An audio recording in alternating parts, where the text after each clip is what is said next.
comebacks. They did it in 75, down to Pittsburgh 3-0. Then they were down to Washington 2-0. This year 3-1, and here's a 3-1. Their backs to the wall again.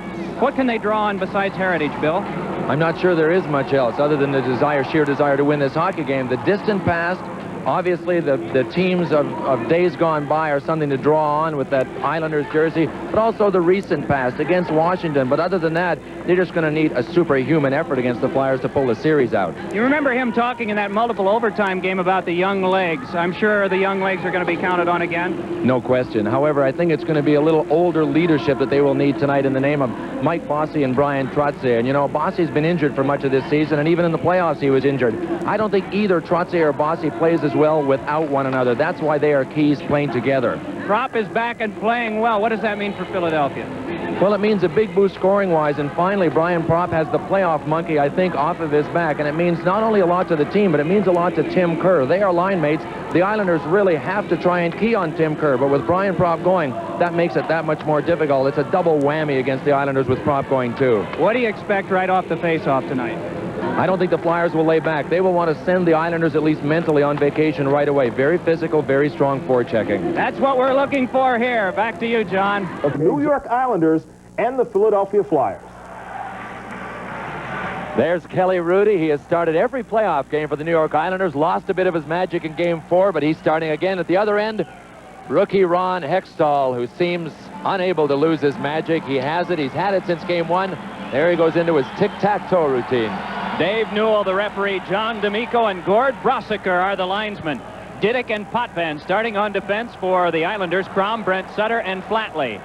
And it is Potvin wheeling it around the boards to Crom.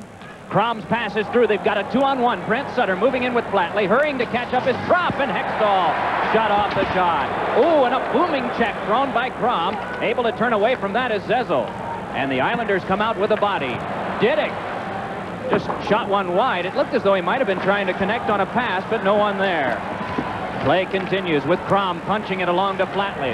Run off by Zezel, but the play continues with Crom checked by McCrimmon. It's fed by Pat Flatley, but tipped away. And so back comes Didick, and the Flyers can make the shift change. Pelly Eklund comes on, has Derek Smith and Tocchet up front. Marsh and Crossman the combination in back. And it's Eklund finessing to Tocchet.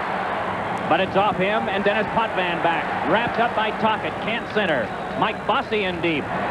Brad Marsh has to play at center ice. 17,222, but a late arriving crowd. All the seats are gone, but not occupied, as the opening faceoff has just taken place. Here's Tocchet's shot, but that's flagged down by Bossy, and out now come the Islanders. Trottier on with Bossy, and that one becomes the second save for Hextall. Puck jam behind, and Hextall flings it away, but past Crossman. Conroy had to hurry one, and Brad Marsh moves toward this. Marsh tries to clear. It's off Derek Smith, but then poked along by Leiter for Trottier. Feeds up now to Conroy, and Conroy pressed hard to the boards by Marsh, and the puck fly handled by Hextall. Crossman wraps. Conroy had it tipped away by Tocchet, and so Leiter goes striding back. Very responsive crowd here at the Philadelphia Flyers. Leiter is hit by Ron Sutter, making his first shift appearance since January 10. On comes Alan Kerr. Wraps the boards, and Hextall sets up for McCrimmon. It's spun back, but off Carson. The Islanders must regroup, and it's followed up by Ron Sutter. Across on the wing for Scott Mellanby. Chasing down and pursued there, leaned on by Janssen. Janssen checks him once more. In for help is Ken Morrow. Connects for Alan Kerr, and it's banked back out to McCrimmon. 2 minutes, 20 seconds gone here in the first period of play. Glad you've joined us tonight on ESPN. And John Saunders and Mike Liut will be keeping you updated on action from the Forum in Montreal. Game 5 of that series. On now LaFontaine with a rising shot up the glass. And a delayed penalty call coming up to Philadelphia. The first power play of the game comes at the 2:40 mark, elapsed time. No score. Doug Crossman off for holding here in the first period. And you know, when you watch a hockey team skate in the morning, it's really difficult to get a handle on them, Mike. We watched the Islanders skate this morning with that man, Mike Keenan. We sat with him. You could have heard a pin drop. No one on the Islanders team was talking, and you don't know how to take it. Are they through in their own minds? But not so. They're really playing aggressively, and they're playing the intense type of hockey that I think we all kind of expected. They're not going to roll over and let the Flyers have it. The Flyers are going to have to take it from them. Islanders have this power play, and Leiter tried to send one in front, but that one off Mike Bossy. Flatley tries to work further, and it's to Bossy. Centers one, and Trottier shot it wide. And the combination that worked in Game 4 at the Island nearly did just now. Bossy again moves and throws one in front that went off McCrimmon and is punched away by Hextall. Bossy again has Potvin at the left point. At the right point, it's Leiter. He goes to Potvin. Returns over now to this side to Leiter, then back to Potvin. Slams one, tipped in front by Flatley, and it goes wide. Bossy pursued and whacked at by McCrimmon. It's off to Trottier. Then through Bossy and back to Potvin. Again, Mike Bossy moves to the slot, wide with the shot. And it's Trottier trying to get it in front, but it's clear.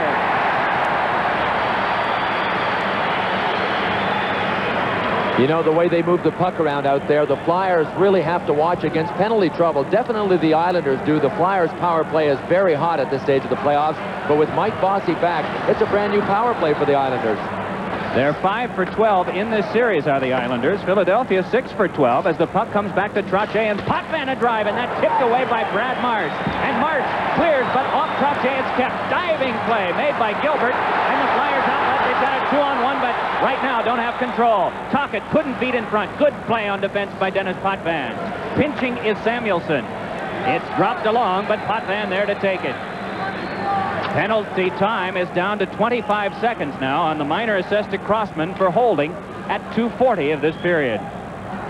Brad Marsh pestered by Gilbert. Help comes from Brent Sutter, and Marsh just paws him away and keeps working on him as Gilbert tries to center and is stood up by Marsh. Shell Samuelsson takes over, and Samuelsson takes a look, cradles the puck, and it's back out. 2 seconds, 1 second. Out of the box comes Crossman. The penalty is killed. And Diddick moves back out. Avoids the check attempt of Crossman. It's McCrimmon advancing it up to Mark Howe. Here's Howe with a shot. Prepped and then juggled and then pressed by Kelly Rudy. 15:07 left in the first. No score. Here's a look at defenseman Mark Howe. What's he doing up here? He's a defenseman. He's a mobile defenseman. Strong offensively, strong defensively. He only has so long to get the shot away. You could see he was being closed off there, but his timing was excellent. Got a decent shot away on Kelly Rudy. Shots are 3-1 in favor of the Islanders. McCrimmon's shot, and that tangled up in skates. And then it's played by Bob Basson. Basson along to Dwayne Sutter. Has a duel with Mark Howe, and Howe able to control. Nice shovel to Derek Smith. Smith trying to work around in front. It's off his stick, controlled by Basson. 14:50 left, first period of play. No score here. Game 5 of this best-of-7 Patrick Division Final Series. Flyers leading 3-1 in games. Shot by Diddick harmlessly wide. Basson points it. Conroy with a drive kick right out by Hextall. Fed to Conroy again, and that one was slowed. Knocked away by Howe, and Mark Howe can control on defense and bank it off to Eklund. Eklund moves back up in the shadow of teammate Tim Kerr. Tries to play it ahead, but it's Dwayne Sutter nearly losing to Kerr, then gave it up for a shot wide by Derek Smith. Tim Kerr to Derek Smith, looks to the front, can't get it there because of Rudy. Now Eklund feeds, and Rudy with a nice deflection. Flyers keep the pressure on. Derek Smith checked on the play by Diddick. In comes Brent Sutter, wanting to get it back the other way or to at least clear it out. He's denied on the play by Tim Kerr, and now a stalemate and a face-off to result near the blue line. I'll tell you, Kelly Rudy is definitely ready to play. He helped himself twice on this exchange, but he had to because Dwayne Sutter tried to clear and missed, and Derek Smith rifled one wide. The Flyers, subsequent to this, buzzed around the net, and twice Kelly Rudy used his stick to his advantage to break up 2 threatening plays that the Flyers had. I know, Bill, you noticed some byplay going on that we didn't see during that last power play. But Brian Propp came right back in and cross-checked Pat LaFontaine in the back of the head, just about knocked him into the crossbar, and at least twice each coming back down the ice, they were jabbing at each other with a stick.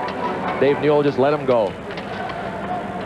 6 minutes gone here in this first period of play. Budweiser keeps the action going so that you can enjoy the game. The clean, crisp taste of Budweiser. For all you do, this Bud's for you. Doesn't have many superstitions, Kelly Rudy. That seems odd for a goaltender. The only thing that they tell us is that he puts the left skate on first, follows with the right one. Well, you got to do it one way or the other, right? I don't know that that's a great superstition. Doesn't everybody do that? I think. Either that or the reverse. He's supposed to be a pretty relaxed guy, too. Very many goalies, and I know Mike Liut will attest to this, are very intense and have a very internal style of preparing for the game. It's all from within. But Kelly Rudy, apparently, though I've never been in the locker room with us, the guys tell us that he's a joker, and he just goes about his business with everyone else. You would hardly know that he was going to be the man between the pipes when the game starts. Big shell. Samuelson, a drive is wide. Tipped back along by Flatley. Chasing it down, Brent Sutter has to contend there with Prop, and it's followed up by Morrow. Brent Sutter spins it along, but that into Tim Kerr. On with it comes Samuelson. Flips one ahead, but that knocked down by Morrow. Prop trying to fall up. Prop, Tim Tookey, and Tim Kerr. The line out now for Mike Keenan's Philadelphia Flyers. Ken Morrow, veteran on defense for the Islanders, wrapped up from behind by Tookey. Whipped around by Thomas Janssen. Islanders able to clear. Marsh matched up with Shell Samuelson, towering defenseman at 6'6". It's Prop nudging for Tookey, has to fight his way through Janssen and can't. Prop locked up by Trottier, turns away and slots it, but right there was Flatley, and Flatley able to clear. In on goal from 150 feet, and Ron Hextall, who loves to handle the puck, just cradles and then dishes off. It is Hill, bumped right off from behind by Trottier. A chance for Mike Bossy to move in and look things over, but just too many Flyers, and Big Dave Brown knocks it down. Brown stepping ahead has Ron Sutter with him, and Brown, a wrist shot, is snared and then flung away by Rudy. Trottier turns, has Bossy on his right and Greg Gilbert on the left. Drives one into the waffle board of Hextall. Hextall flips, Bossy can't stop. Brian Prop turning with it. And it is now Marsh giving back out to Ron Sutter for a drive deflected wide. Right out for Rudy to trap and then just scoot along to Leiter. Finesses through Dave Brown. And it is Leiter working back across. The Islanders move it on, and Mike Bossy looking for some scoring touch here in an important game for his team. They're down 3-1. 8 minutes have been played in this first period. The shots are 7 for the Islanders and just 3 for Philadelphia. Offside. We have no score. Road to the Cup continues here on ESPN. John Saunders at our studios, along with Mike Liut of the Hartford Whalers. Your impressions so far of this period? Philadelphia not taking it to them the way you might expect? Well, the games can either go the way this one has, or it can be a frantic first 10 minutes. But this has been a good checking period, and it hasn't been a period where the Islanders have done anything that would show that they're panicking. They've had a chance or two, the power play, an opening chance off the opening faceoff. But all in all, it's been a good checking. People are being picked up, and there aren't that many mistakes being made so far. Basically a team that doesn't necessarily look like they're down 3-1 early. They're very composed. Okay, let's look at the Adams division as it starts tonight. This series tied at 2 games apiece, and this game is tied at 0-0. It's in the first period. Remember, no team has won at home in this series. Quebec losing both in Quebec, Montreal losing both in Montreal. Right now, let's go back to the Spectrum in Philadelphia to Mike Emerick and Bill Clement. Islanders have just registered their 8th shot on goal by Potvin, and Derek Smith fires in on Rudy. Flyers have just made a change. They bring out Zezel to work along with Lindsey Carson and Mellenby. Puck was on ahead to LaFontaine, couldn't play. Alan Kerr can't as well, and the Islanders drop it back in. Hextall sets up for Marsh, who's on defense with Samuelson. Dwayne Sutter with Basson and Hanpa out front for the New York Islanders. Mikko Makala among the scratches tonight. And an offside pass called. You know, one of the problems the Flyers are having establishing that big hitting game that we talked about and establishing their forechecking game is it's very simple. The Islanders just aren't letting them, and that's the sign, as Mike Liut pointed out, that they are a very composed hockey team, and they're ready to play the way they play every hockey game under Terry Simpson. And it's not so much that the Flyers, I don't think, are attempting to execute what they want to do. The Islanders have just played in their end a little more than the Flyers would have liked at this stage in the hockey game. You establish that hitting game mostly in the offensive zone, especially with the Flyers seek and destroy kind of forechecking with their big forwards. And they have out now Brian Prop to work the left wing. Tim Tookey is the center, and along with Tim Kerr. Puck handled by Rudy. Spun to Morrow. Morrow's pass intercepted by Prop, checked right from behind by Dwayne Sutter. Puck centered against the back of the goal. They wrap it back off to Dwayne Sutter. has problems with prop and then is able to roll out. Marsh tried to chip back in, and a chance for Basson. Didn't see the puck, and then unable to control in the play offside. Oh, boy, you look at that and you just can't recover quickly enough. And you can be guaranteed that 4 or 5 players on the ice are yelling at him and trying to communicate with him verbally as to where the puck was. It was right above him. He had no idea where it was. Up there somewhere, but it just didn't land where he was looking. Last minute, Mikko Makala not in the lineup tonight. What do you think that'll mean? Well, he's been one of their top playoff performers, Mike, and he was one of their top 2 forwards along with Pat LaFontaine in the last 11 games of the season. 3 goals and 14 assists, and even more than his absence, I think it takes away from LaFontaine. They developed a real chemistry in the last half of the hockey season that I think LaFontaine will miss as well tonight. The Makala-LaFontaine combination was responsible for getting 3 goals, the last 3 scored in Game 6 against Washington, to give the Islanders a come-from-behind 5-3 win and force that eventual 7th game in Washington. It'll be Zezel and Brent Sutter to take this face-off. Of course, it's no wonder to me that Makala and LaFontaine get along that well chemistry-wise on the ice. They were born 6 days apart in 1965. They're both Pisces, and someone somewhere in the United States explained all of that stuff to me once, and it seems to make sense. Well, let's hurriedly get out here, check down all the birth dates, and see if we can forecast a winner. I got a feeling the Pisces guys will be fishing within a couple of days if they don't do what they're supposed to do tonight. LaFontaine, we might not notice him early in the game, and we seem to notice a pattern, Mike, in the playoffs. You as well.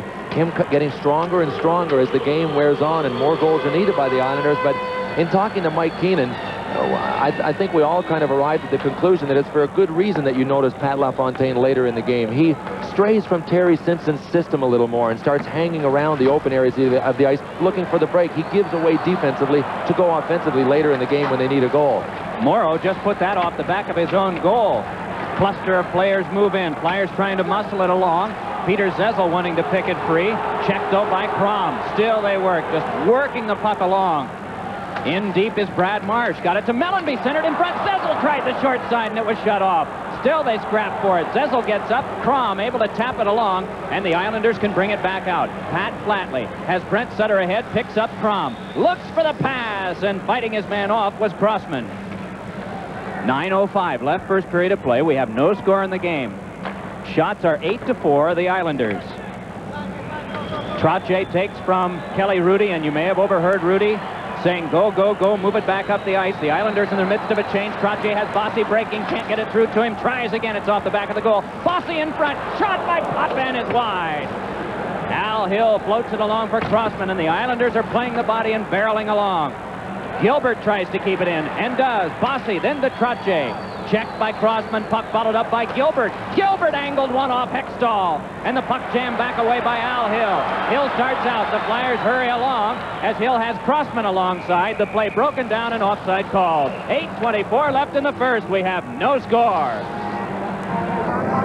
Here at the Spectrum in Philadelphia, along with Bill Clement, Mike Emerick, back at our studios, the old Bowling Greener, Mike Liut, along with the bilingual John Saunders. Had a chance to see his expertise up at Rendezvous, Bill. And they'll be ushering us through the intermission, updating us, of course, as well on action from the Forum tonight in Montreal. Derek Smith can't control. On now comes Randy Wood. And Wood falls, losing to Crossman. Potvin able to hold.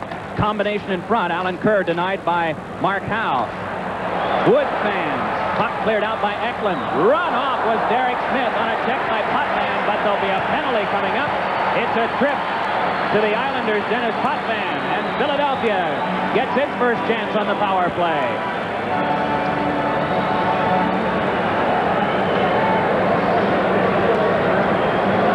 Boy, Potvin is a force moving through the neutral zone. It's his left leg that is out. If he had kept his leg in and been able to just shoulder him, and it almost looked as if then he got a stick up high. Watch the left leg. You can see how the leg was out. Scooted out of the way with 2 other players coming, but if he doesn't put that leg out, he gets away with it, and I think he takes Smith out of the play with his shoulder. But Dave Newell made a pretty good call, and that's usually what they look for, is the lower half of the body when there's contact made like that and one player goes sprawling. Penalty killers for the Islanders will be Alan Kerr working along with Flatley. It'll be Morrow and Conroyd in back. You know, a lot of times when we talk about penalty killing, we focus on the forwards because they're oftentimes the ones who do a lot of the work up front. But The Islanders have two of their best out right now in Conroy and Morrow. This is Tim Tukey. Leaned on by Conroy, Tukey escapes. Has no one to pass to in front.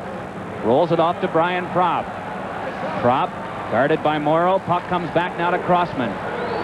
Hands it over to Mark Howe. Moves to the middle. That's where he likes to shoot from, but that one tipped out of play. Back to John Saunders. At the Forum in Montreal, the Canadiens have struck first. They played 6 of the first 9 minutes shorthanded. Shorthanded here when Larry Robinson sends the shot over the net. But here comes Shane Corson in front with a backhand. He slips it past Malarchuk, and Montreal has a 1-0 lead in this, the home ice disadvantage series. Let's go back to Mike and Bill. Boy, talk about a comeback, although you can't ever count the reigning champions out. Montreal losing the first 2 at home, then going to Quebec and winning the next 2. Guess they are made of the right stuff after all. We wondered about them seeing one of their first 2 games against the Nordiques, but boy, are they back in big style. It is Crossman keeping Howe a drive, and that one wide, and Rudy was screened, didn't see it until the last second.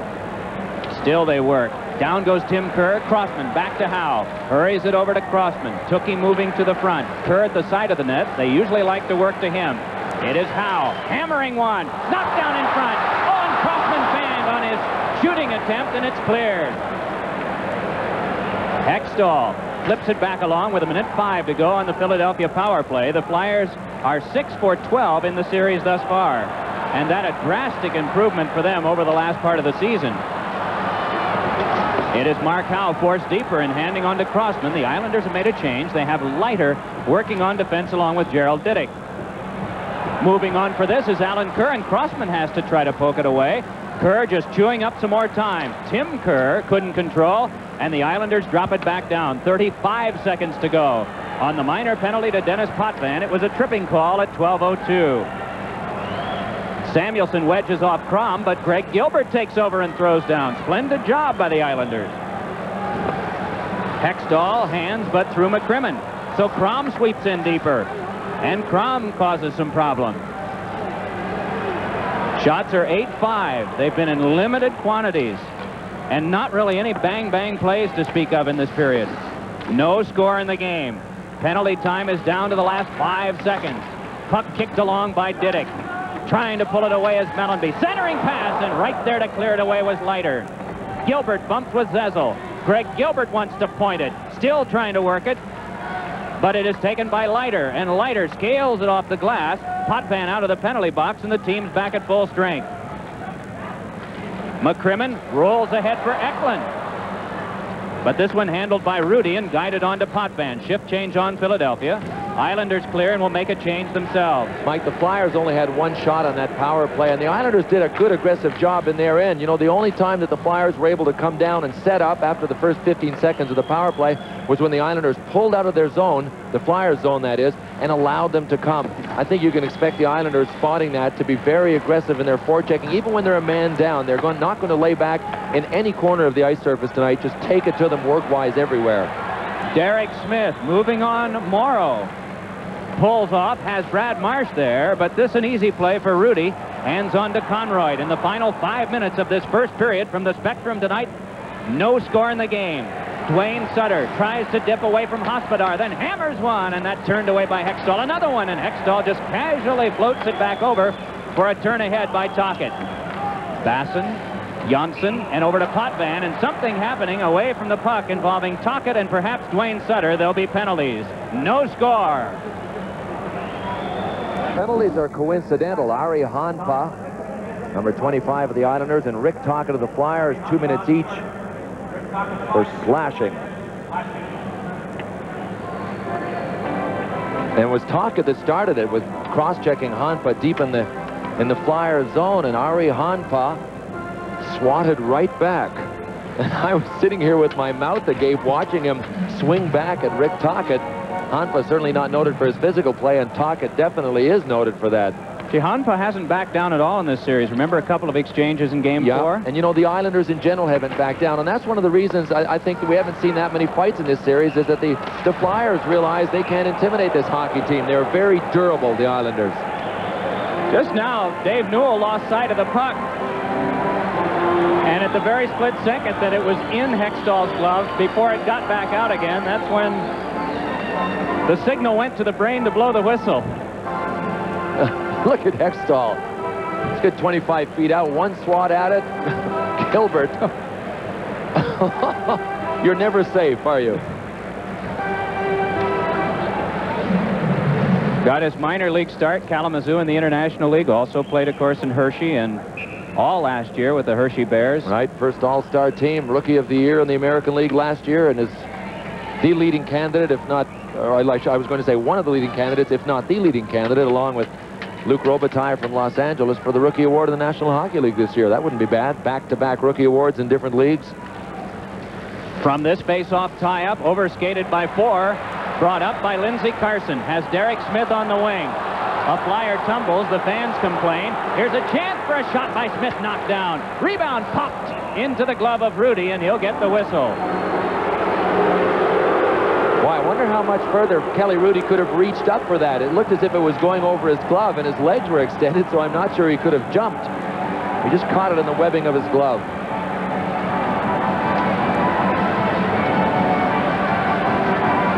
He's been like a human pinball. That's Peter Zezel, the first shift of this game. He just ran all over the place banging people. Olive Branch is being waved. 4:11 left, first period, no score. 4 minutes, 11 seconds left. First period, game 5. No score. Flyers and the New York Islanders. Mike Bossy, but into Howe. Rudy whips it back along, hoping for Greg Gilbert, and he's able to dump it back down. Gord Brossiker, veteran official, born in Baltimore, blows the whistle on this icing call, and back it comes near Rudy. You know what? They're in the lobster claw hold again. These two teams are like two lobsters with their claws locked, inching their way back and forth, up and down the ice. That's why in Game 4, I said, hey, everybody that's watching, enjoy this while you can, this up and down action and the wide open play, because you might never see it again, and it was uncharacteristic then. They're back to the lobster hold now, just inching their way back and forth, up and down the ice. A lot of icings, broken plays, tight checking. Pat LaFontaine, who in the 4th overtime at Washington got them to this round, prepares for the faceoff. I still can't believe that he played the entire game and did not have his first shot on goal until the 2nd overtime period. And then he got stronger and stronger and ended up with a lot of shots, including the winning goal. But he didn't have his first shot till the 2nd overtime period.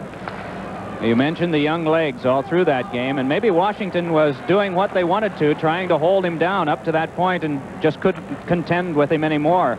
Puck thrown back off, and it is Shell Samuelson to play in the final 3:40 of the first period. Mark Howe up for Eklund, but cut off by Conroy. Eklund squirts it through, but LaFontaine there. Maybe it's an advantageous point right now, Bill, to mention what the Flyers had been saying for those who missed Game 4 about LaFontaine and how to stop him. Well, you can't allow him to carry the puck through the neutral zone. That's where he gains his speed. That's one. Here's a penalty that Neil was calling. It's delayed against the Islanders. So you have to stop him in the neutral zone. You also have to hit him. He's not a very big hockey player, and you can slow him down with a body. 6 attackers on Philadelphia on the delayed call, and LaFontaine finally touches it. A slash call will give Philadelphia the power play.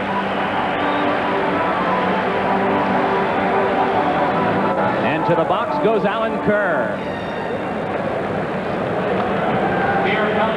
Philadelphia to get its 2nd power play of the game. You had mentioned this has been a tame series. There have only been 5 major penalties called. The rest have been minor, and really not that many of those. This is the 5th game, and it's the 22nd minor for the Islanders. Flyers have 20. Slashing is the call on Alan Kerr. We're down to 3 minutes and 8 seconds to play in the first period. See if we can pick it up. Dead center of your screen. Shell Samuelson running interference. Take that. That was a nice little shot by Alan Kerr. You could see Samuelson. He knew his man was coming behind him up ice and was trying to distract Alan Kerr to throw him off in his forechecking, and Alan Kerr responded. Flyers on their power play will use Crossman and Mark Howe. Those are the two playing catch with it now. Prop, Tookie, and Tim Kerr. With Kerr, the lonesome end, all the way up ice on the left side, and Kerr is able to control this one. Tim Kerr sliding it off for Prop, checked by Flatley, and Potvin able to clear. Flyers haven't really been able to get any kind of possession to work around the periphery either on the power play so far, have they? The Islanders have pressed them well, and also the Flyers have been set up in the Islander zone without dumping it in. They have yet to be able to carry it across the zone. There's another offside. They've yet to be able to carry it across and set up that way. Their best success has been dumping it and actually chasing it. All right, back to ESPN and John Saunders. John? From the Spectrum in Philadelphia, watching the Islanders and Flyers Game 5, and at the Forum in Montreal, Nordiques and Canadiens. Montreal trying to become the first team in this series to win at home. They lead this game 1-0. The series is all tied up at 2-2. We will go there at the first intermission of our game, so stay with us. We'll get there live. Right now, let us go back to Mike and Bill, Philadelphia and the Islanders. John Saunders capably filling in tonight for Tom Meese. Tom is in Detroit, where he'll join John Davidson for our telecast tomorrow night from Joe Louis Arena. Game 5 as the Toronto Maple Leafs, who have only made the Final Four once in the last 20 years, will try to do it tomorrow. Our telecast time will be at 8 o'clock. It is Conroy driving it off and through Mark Howe. Chasing down his Crossman. 2:05 left in this first period. No score in the game and 55 seconds remaining on Philadelphia's second power play crack of the contest. Pelle Eklund turns away from the hook attempt of Conroy. Floats one in. Kelly Rudy able to set it up. Plenty of time for Morrow. Chips it back off. Tim Kerr knocked it down. Gilbert working, and Crossman nudges it loose to Brian Propp behind. Then back over to Crossman. Hands to Eklund. Back from a Crimmins shot that's off a skate and flops away. Crossman can't play it. Gilbert able to clear back as far as neutral ice. Penalty time down to 22 seconds now as they try to hurry for Tim Kerr, but that play breaks down, and so Potvin will just go for a skate with it and continue to cause the clock to tick. Basson spins it back out, and a chance for Greg Gilbert to move it further, which he does. Boy, the Islanders are reacting much better tonight, Mike, than they were in the last game, to the Flyers overloading one side of their power play. The Islanders are simply overloading that side with their penalty killers as well and leaving the whole far side open, but it's been real successful in taking the Flyers' power play away. Penalty time is up. Basson knocked down, clears it in, and Zezel takes care of Alan Kerr so that Samuelson can patrol. It was so successful, they didn't allow the Flyers one shot on that power play. Islanders have 9 in the game, and Philadelphia with just 6 as Derek Smith banks one in deep. That would be, by our recollection, 1 Islander shot and only 2 for the Flyers in about the last 5 minutes of play. Puck along, now Mellenby able to control. Mellenby checked by Trottier, but not until he dumped. Rudy able to slightly steer it along to Alan Kerr. Kerr's pass flagged down by Mellenby again. Took a check from Trottier. Karam's one back in the final 22 seconds of this first period. Diddick along to Bossy, and that one went off Mellenby and out of play, forcing a neutral ice faceoff. Well, if the Islanders can escape this period, which it looks as if they're going to, only 19 seconds left to score even, they have accomplished something, and that is not falling behind. And we mentioned in Game 4 that they wanted to take the lead. That still wasn't enough against the Flyers in Game 4 because the Islanders took the lead, what was it, 3 times, and still lost the hockey game. But the one thing they want to avoid is falling behind, especially when you're facing elimination. It becomes increasingly more difficult to play from behind. And we're talking about the best defensive hockey team in the National Hockey League from a standpoint of keeping a team down when you're trying to come back on them. That's the Philadelphia Flyers. So not a bad period all told for the Islanders. Lobster claw hockey works better for the Islanders, especially in Philadelphia, than for Philadelphia, since they've both been doing it. The Islanders simply don't have the scoring punch and the skilled players to play anything other than lobster claw hockey with the lock back and forth. I mean, their style is a result of their personnel, and Terry Simpson, their coach, understands that it has to be that way. The horn.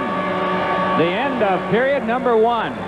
The shots were 9 for the Islanders, 6 for Philadelphia, but more importantly, the scoring opportunities were kept to just a handful. The two teams combined, no score. So let us go there now to the Montreal Forum, to Dick Irvin and Gary Dornhofer. Time the Canadiens have ever defeated the Nordiques in overtime. Imagine, it was the 6th time that they had gone into overtime in the playoffs. Quebec on a winning streak of 5 in that regard. 3 of them in 85. Dick, after It's the 1-0 for the Canadiens. A minute 17 left in the first period. Shorthanded goal by Shane Corson of Montreal when Quebec was on a 4-minute power play. Nyland for the Canadiens, going back into his own zone. Now it's Chelios. Dumps it ahead. Carbonneau is after it into the Quebec zone. Carbonneau sometimes pinned behind the net. last minute of play in this first period. They're into the final minute of play, and Guy Carbonneau's been hurt. Oh, he is hurt, and he can't get up. Carbonneau, and he sort of points his stick in the direction of Finn. Carbonneau slow to get up. I think he's going to be all right by the look of him, as young Stephen Finn, who has been very much in the middle of any aggressive type play here in this game so far, collided with Carbonneau. Well, in the series, Dick, we've certainly seen a lot of that where some good, heavy hitting has taken place, and Finn being a rookie, he has to shy it away from the rough going, and it seems that Carbonneau was twisted around there when he went into the boards. He's off balance, and the shoulder had to take an awful hit that time. And the Canadians can ill afford to lose number 21. Well, there you see Guy Carbonneau heading down the aisleway to the Montreal dressing room. Finn is 20 years of age, played junior hockey in this area in Montreal for the Laval junior team, the same team that sent Mario Lemieux to the NHL. Here it is again, different look at it, a bit closer look. Carbonneau sagged to the ice and was slow getting back onto his feet. And indeed, Coach Jean Perron would be worried if the injury to Carbonneau was anything but slight. Well, while he's gone now, Perron has decided that Corson is his man to go against Peter Stastny. Robert Picard from the center ice area flips it in. Chilios dumps it right back for Montreal. Shots on goal, 8-6 in favor of Quebec. Picard to Siltanen, the two defensemen. Ahead at center ice, good pass to Stastny. Peter Stastny checked as he tries to work his way through into the slot area, and the puck is dumped back out to the neutral center ice zone. With 22 seconds left in the period, there's a two-line pass called the Nordics. Siltanen to Huff, and the faceoff will be inside the Quebec line. Time running out in the first period at the Forum in Montreal. The score, the Montreal Canadiens leading the Quebec North in the series to win a game at home. Well, they take the lead in the first period. Larry Robinson's shot sails high over top of Malarchuk. Shane Corson, though, picks up the rebound and just sends this one into the open net. 1-0. That's a shorthanded goal. Brian Hayward stops Jason Lafreniere in close. The puck goes back to the point where Risto Siltanen tees it up, lets the shot go, and Hayward with another nice save. 1-0. Montreal has the lead at the end of the first period. As we have said and made so much of in this season. No score. About to begin period number 2. Bill, we've spoken of discipline often. How do you feel it applies in this game? Well, I think discipline is confused very often. It's confusing. You look at a hockey game and teams seem to be playing unemotionally. That's not it at all. What discipline is a focusing and a controlling of your emotions, and that's what both of these teams exercise so well, is controlling their emotions and focusing them, and that's what they'll continue to do. The Flyers didn't have the first period that they wanted, but I doubt that will throw them off their game. They will continue to try and do what they do best. Hextall makes a save on Morrow. Tim Kerr starts it out. Has Prop on his right, Tukey on his left, and the shot ricochets off the leg of Crom. Kerr follows up, turning it along to Brian Prop. Forehander, and that one sticked down by Rudy. Puck kept by Howe for a drive. That one ricocheted off a man in front. And it's played back by Jonsson. Jonsson starting ahead, hooked at by Tukey, gets to the Flyer line and punches deep. It's Howe after it. Misses most of the brunt of the Brent Sutter check. Tukey off of Gilbert. Puck right back to Gilbert. Feeds over to Trottier. Drive! Knocked down by Hextall. And the rebound scooped up by Tukey. Hands on to Brian Prop. Then for Kerr. Able to muscle it through Leiter, but this play is Rudy's. Flyers want to have more of an aggressive offense. Didn't get it in the first period. Let's see if it develops here. Brian Trottier takes over. Moves out with Bossy. The forechecker is Pelle Eklund, who takes it away. Philadelphia in a shift change, bringing out Mellanby to chase down Conroy. Bumped him. Eklund takes it away from Leiter. It is Mellanby trying to step away from the checking of Trottier and turned one in front. Crossman will regroup for Philadelphia at center ice. Zezel now comes out to complete the shift change. Conroy brushes it ahead to Mike Bossy. Sets it up for Randy Wood. Wood with a shot. Swung away by Hextall. Wood centers again out in front. Marsh check. Leaned on by Trottier. Puck wedged over to Wood. Then back to Diddick. Tries for Wood, but it's bounced away by Zezel. Following up is Diddick. Can't get it back in. Dennis Potvin comes around. Trying to step away from Zezel. Got the pass ahead. LaFontaine over to Wood. Wood tried to chip it through, but was double teamed. Back for a drive by Potvin. That's wide. Diddick a drive, and that hits Zezel. Things opening up a bit this period. On now comes Mellenby, along with Marsh. Mellenby tries to finesse through and is wrapped up by Dennis Potvin. Flyers fans wanted a call. LaFontaine moves it right back up, but it's Eklund taking over, handing to Mark Howe. Pass tipped along by Tocchet. Potvin goes in. Derek Smith tried to bump him. Alan Kerr gets away from the check of Eklund. Popped up by Howe. Moves right in. Oh, a marvelous save to Rudy. As Mark Howe was in on him, a drive across the crease line by Tocchet. Hextall wants to move it right back ahead. The Islanders have made a shift change.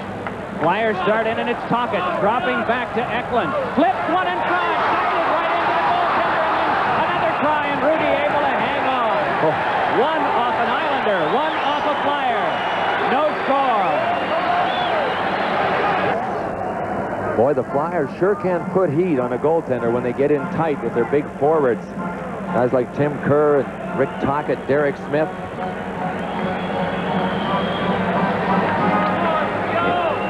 Right now, Philadelphia will be using Kerr with Tookie as we see this chance in front. Look at Derek Smith. He was tugging away at Kelly Rudy for a couple of seconds before the shot even came, trying to throw him off.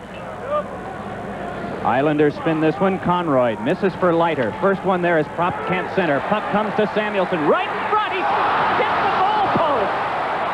Right where the crossbar and the right post met. And immediately Dave Newell signaled no goal. It is Hextall. Checked by Hanpa, and Hextall got in the way of that one. Leiter fans and the Flyers tried to hurry too quickly. They might have had a 2-on-1, and now Tookie up for Mark Howe. Howe fakes. Conroy moving with him, and the pass in front cut off and started back up by Hanpa.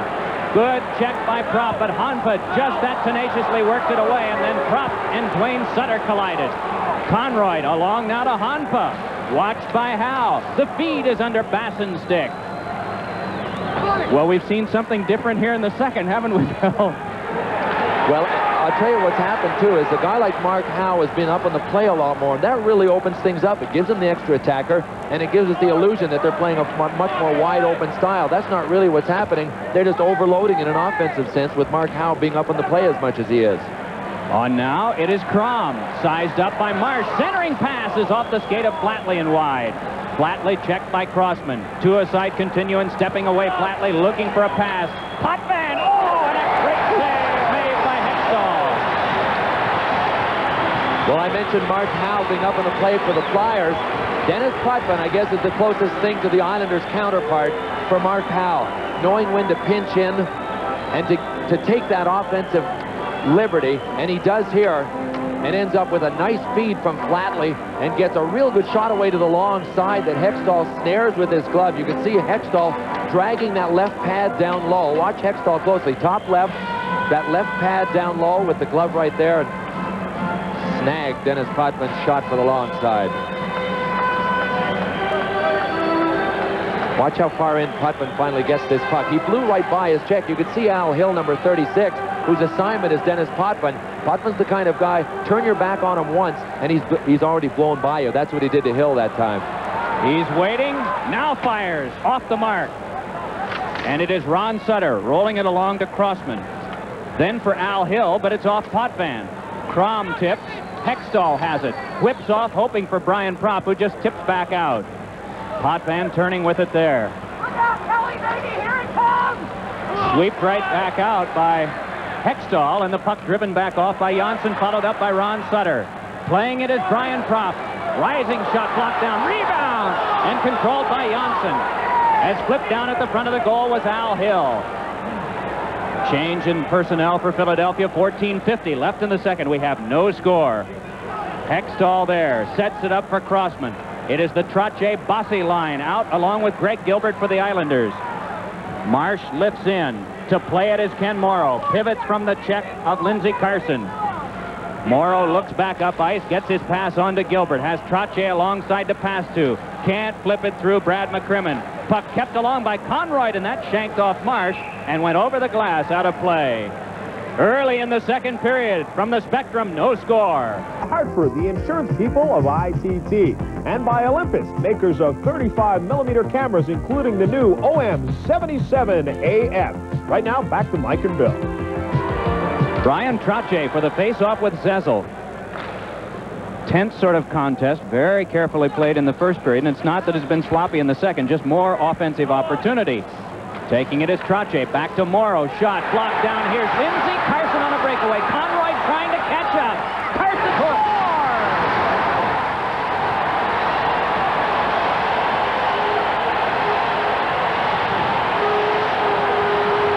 Well, it's a game of mistakes, Mike. How often do we point that out? And the Flyers are one of the best teams in the NHL at capitalizing on mistakes. The pass back, Kenny Morrow tries the shot through Lindsey Carson. No way, he's denied. Carson outlegs Steve Conroy. He'll move to his forehand, watch between Rudy's legs. Rudy makes the split as if Carson is going wide. Carson pulls it. What a nice goal by Lindsey Carson, and you know, that's a great goal. Kelly Rudy stretching to try and get the long side. And we watched Lindsey Carson today take a slap shot from the blue line that cleared the glass without a deflection by 10 feet. The entire organization was standing on the bench laughing at him, saying, if he only had hands, could he ever score? You know what? That was a great playoff goal with great hands. Lindsey Carson unassisted, 5:56 of the second period. And the ice has been broken. Philadelphia has the first goal of the game. Crossman's pass is through Tocchet. Chasing down is Dennis Potvin. Tocchet had been hit by Alan Kerr. Potvin wraps it around, and it comes to Crossman in neutral ice. Then to Samuelson. Islanders knock it down again, and Potvin quickly guides on to Wood. It'll be interesting to watch to see if there will be any further tempo change as a result of this first Philadelphia goal. Hextall with a toss over for Crossman. Checked by LaFontaine. Puck given up to Janssen. Shots in this period, Philadelphia with 7. Check that, with 5, and the Islanders with 4. Janssen flips. Puck taken, though, by Doug Crossman. Tries to get away from Honpa and drops it in. There'll be an icing call as Conroy goes back to touch up. Second period of play, 12:57 to go. 1-0 Philadelphia. Montreal, Quebec has gotten on the board. That's Alain Cote. Wheel sends it towards the net. It goes off Lawler's stick. It's all tied up at 1-1. They're in the second period. Right now, back to the Spectrum in Philadelphia. Mike and Bill. It is Janssen stepping away from Tim Tookey's checking. Alain Cote, what a strong force he was in that Hartford series, especially defensively, and now he's contributed some offense to his team, his first goal of the playoffs. And they're knotted up at the Forum in Montreal, and they're knotted up in the series 2 games apiece. Here, 3-1 Philadelphia in games, 1-0 Philadelphia in goals. Second period midway. In is Tookey. Behind it is Prop. Can't get to the front. Still fights his way there. But double teaming and working well, Honpa in tandem with Ken Leiter. Shovel shot is wide. That came from the stick of Honpa. It's brushed along by Brad Marsh, but held by Potvin. Sends one in front off Tim Kerr, and played by Prop. Held by Diddick. Connects with Brent Sutter. Tested by Crossman. Puck controlled and brought back up by Tookey. Hands on to Brad Marsh, and Marsh lofts one in. Dave Brown comes out along with Ron Sutter and Al Hill. Pass flipped away by Flatley, recovers to drive in, and it is Hextall setting it up behind for Doug Crossman. It's over to Marsh, tries to direct out, gets it out if they hurry. It's a 2-on-1, but Potvin arrives first. Potvin angling, LaFontaine there. Turns smartly away from Ron Sutter. Puck held up for Brent Sutter to play. Moves in with Flatley. Shot deflected wide off a flyer. It is Flatley along to Brent Sutter, but checking his man was Al Hill. In goes LaFontaine. Marsh able to work it back along, and Ron Sutter outlets to Brown. Brown backhands in, and so Morrow will give chase, and again the Flyers will make a change. 11 minutes to go. Second period of action. Glad you've joined us tonight on ESPN. Along with Bill Clement, Mike Liut, and of course John Saunders, Mike Emerick from the Spectrum. Again, the Islanders can't penetrate. Back out now Philadelphia. On the wing it is Scott Mellenby. Drop pass to Howe. Gives to Carson. He just got it on the heel of his stick wide. Good check thrown by LaFontaine on Carson. Giveaway though, and then Zezel couldn't control. It is Brad McCrimmon flipping one back in and forcing Morrow to turn. Mellenby pulls away from his check, and now it's along to Flatley for the clear back down. So the Islanders decide to ice it to get a stoppage to things here. With 10:23 to go in the second period, it's still 1-0 Philadelphia. There's long, tall Ron Hextall, all 6'3" of him. And I think that's one of the reasons that he reminds a lot of people of Ken Dryden in stature, but he certainly attacks far more. You know, he plays the most defensive-minded position in all the sports, the way I look at it. And you know what? He plays it by attacking most of the time. That's so interesting to me about how Ron Hextall plays. He always attacks. We've mentioned before, oh, there's a shot wide from the face-off by Zezel, and still the Flyers work. Going down is Ken Leiter taking his man down, but it is Zezel. Nicely poke checked away by Trottier. Follows through with a pass. Mark Howe with a shot off the glove of Rudy in the glass. It is Zezel feeding one in front. And the Flyers have to gather this one in at center ice. It is McCrimmon rolling it back out. Conroy angles back in, and Mark Howe strides with Mike Bossy, turning away from the checking of Bossy and wrapping it around to Mellenby. Mellenby's pass handled by Carson, shoved ahead to Howe. Howe tips it off to Carson for the backhander, and a toe stop made by Rudy, deflecting it away. So it'll be Leiter to take over for the Islanders as the Flyers change. A lot of in-action changing done tonight as there have been few stoppages of play. That's something the Flyers say that they've wanted, to keep the tempo brisk, and it's been that here in the second. Hextall wrapping it back around, taking it as Crossman, nudges ahead now to Eklund. Picks up Derek Smith. Eklund sees an opening. Wrist shot blocked down by Rudy. Rebound, and Rudy will hang on to this one and get a stoppage of play. Boy, brisk it has been, Mike, and I still have to go back to Mark Howe being up on so many plays. You know how many times you've mentioned Mark Howe's name in an offensive situation in the second period. Here's Eklund's shot, trying to go high to the short side on Kelly Rudy, but Rudy standing his ground. See them clearing out after the fact. Nobody for the rebound. Does the change in tempo help Philadelphia, do you think? Well, only in the sense that they have a few more gifted players than the New York Islanders, and it would follow that if the game opens up and the tempo increases, that there are going to be more offensive opportunities at both ends. And given the fact that the Flyers have a bit more talent at putting the puck away, I think it would help the Philadelphia Flyers to have more pace. This is a check by Samuelson on Crom. Puck taken by Basson in front of Potvin. Oh, and a sprawling play made by Hextall by Clear. There could have been the equalizer, as the Islanders had Dennis Potvin set up in the slot. 8:51 to go in the second. 1-0 Philadelphia. So the face-off to come near Ron Hextall. They do not have bananas at the concession stand here. What is it? Run. We can't get him to turn for us. I think it might have been an ape costume. Back it comes now to Janssen. Janssen moving up. That one glanced off Derek Smith, and it's Tocchet looking ahead to Smith. Dropping back is Morrow, and a good play made by Janssen to get in the way of the pass with the stick. It's wrapped back along. McCrimmon turns for Tocchet, but Brent Sutter follows up for the Islanders. And then Janssen. The shots are at 14 apiece. We're over the halfway point in regulation time. 8:20 to go in the second. Philadelphia leading 1-0 on an unassisted goal by Lindsey Carson, his second of the playoffs. Brent Sutter for a shot by Flatley that was slowed down by McCrimmon, and Janssen can play. By LaFontaine. Scooping it up, Brad McCrimmon. The Trottier unit comes out, along with Boyd, but short now of Mike Bossy, who remains at the bench. It's broken down by Morrow. Plays it off the glove of Howe. Randy Wood moving in. Shoved off by Howe. The two cancel one another. And McCrimmon able to finesse it away from Trottier and look back out for a play. Conroy gloves it back down.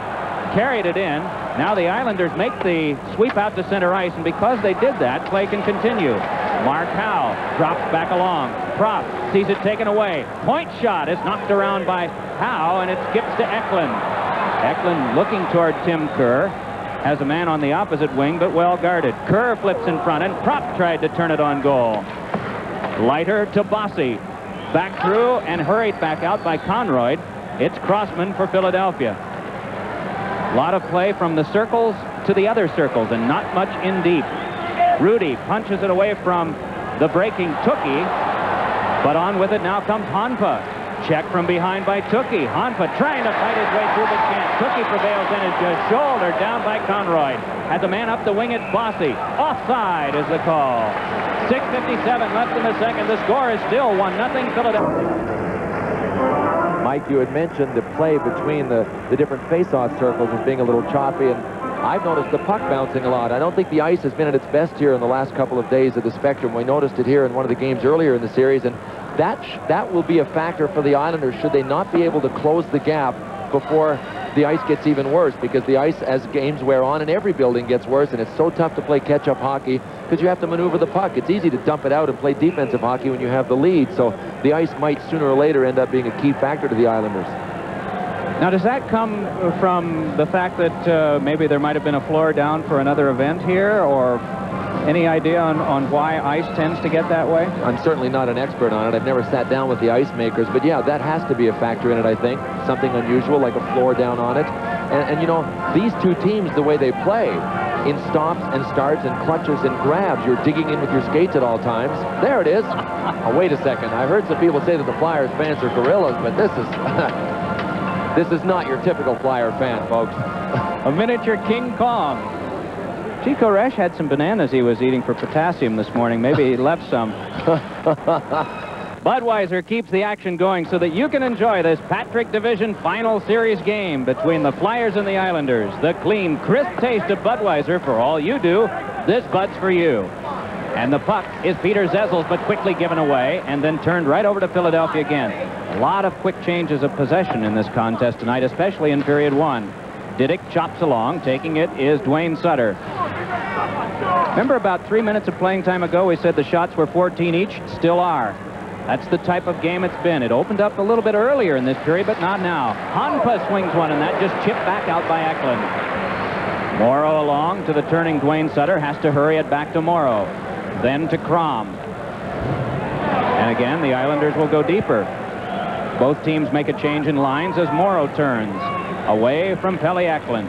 Guiding it back up. Hustling on with it is LaFontaine. Gives to Crom. Shot! Score! And the game is tied at 1. Hextall, by the time the puck went under him on this, is perfectly horizontal in the ice. We'll try and see whether he went down intentionally to take away the lower side, but Pat LaFontaine made this goal happen. He dumps to Crom, then drives for the net. I'm thinking at this stage that Hextall might have caught his foot in a rut and gone down. It's not like Hextall just to end up horizontal with the shot like this. And he went down with such force that it seems his legs bobbed up in the air. I'm sure Mike Liut between periods will be able to give us more insight into it. Did it look like he fell? He caught his foot in a rut, went down. His momentum lifted his pads up off the ice just in time for the puck to zip under, and there was a screen there anyway with LaFontaine driving to the net. Oh, you can see now we're looking down at linesman Gord Brossiker. There you see him has just fixed a rut in the ice. Boy, what a way to go down and have a goal scored on you. Boy, does that add to it. Now it becomes a break, and that was what the Islanders, of course, were looking for. They're back into this game in a 1-1 tie. They haven't been out of it the way they've been playing. Concerted sort of effort, close. There's one that Tookie tried to scoop in front. Still they battle. And Tookie had it go off his glove, but scampering there to make the play for the Islanders and roll it back ahead is Flatley. Puck played now at center ice by Kerr. Tries to shake it ahead, but it's Tim Tookie taking over for Philadelphia. Across to Doug Crossman, then out to Prop, and Prop has Tim Kerr breaking. Just plays one in that Rudy will set up behind. A minute, 45 seconds to go. Second period, game tied at 1. Goal scorers, Carson for Philadelphia and Pat LaFontaine for the New York Islanders. To get this one is Crossman. Crossman wrapping it back around. It skips through to Brian Prop. And Prop maneuvering to center ice, dishes it back off now to Tookie. Tookie moving in with Mark Howe. Can't get by the defense. Howe follows it up behind. And Howe chased off, threw one in front that is batted behind by Rudy. Tookie tries to get to the front and is shut off by Conroy. And it's sent wide. Closest opportunity of the last 10 minutes for Philadelphia. Back on now, Brent Sutter, a shot. Nearly knocked the stick from Hextall's hand. Then a rebound shot high off Hextall. Brent Sutter rolls it behind. The final minute of play in the second period. Turning with it is Alan Kerr. Kerr checked on the play by Howe. Gilbert backhands, but right there to take it back out is Derek Smith. Moving up the wing, watched momentarily by Flatley. Now the defense converges. Can't poke it through Flatley. And Flatley, with a good second effort, able to control himself. Back up the wing, pass tipped out of play by Shell Samuelson. The goal scorers in the game, Carson, Philadelphia, and Crom for the Islanders, tied 1-1. Pocket from the face-off, flipping it back in. And the Islanders yielded the first goal, a giveaway to Lindsey Carson in on a breakaway to make it 1-0. But with Hextall having trouble moving with a rut in the ice, the puck turned in by Rich Crom for his first of the playoffs. And that's where we are at 1-1. Dennis Potvin brings it on. Potvin with a shot, and that went off Marsh and is flipped along by Samuelson. Eklund controlling back out to Derek Smith. And it's Potvin to chase once more, taking it from Kelly Rudy in the final 5 seconds of the period. Tocchet knocks it down, sends to the slot, but right there to handle it is Morrow as the period comes to a close. At the end of 40 minutes, it is deadlocked at 1. Kind of an interesting period in the sense that the Islanders are no worse off than they were when they started. The Flyers haven't been able to gain the momentum on the scoreboard. To me, that augurs pretty well for the New York Islanders at this stage of the hockey game. They've kept the shot total low. It is 17 Islanders, 16 Flyers through 2 periods of play. Carson at 5:56 unassisted. Crom from LaFontaine and Morrow at 14:18. It's 1-1. The last few minutes of the second period. Let us go there now to Dick Irvin and Gary Dornhofer. 2 minutes and 18 seconds left, second period. Montreal 2, Quebec 1. Randy Muller's shot deflects, the net's open. This comes off the face-off, controlled by Quebec, but Hunter couldn't do anything with the deflection. Pass into the center ice area, back from the Nordics, Goulet. To Hunter, quick shot, wide. Quebec has missed the net tonight. Key occasions. Here comes Chelios. Down the left side against Randy Muller.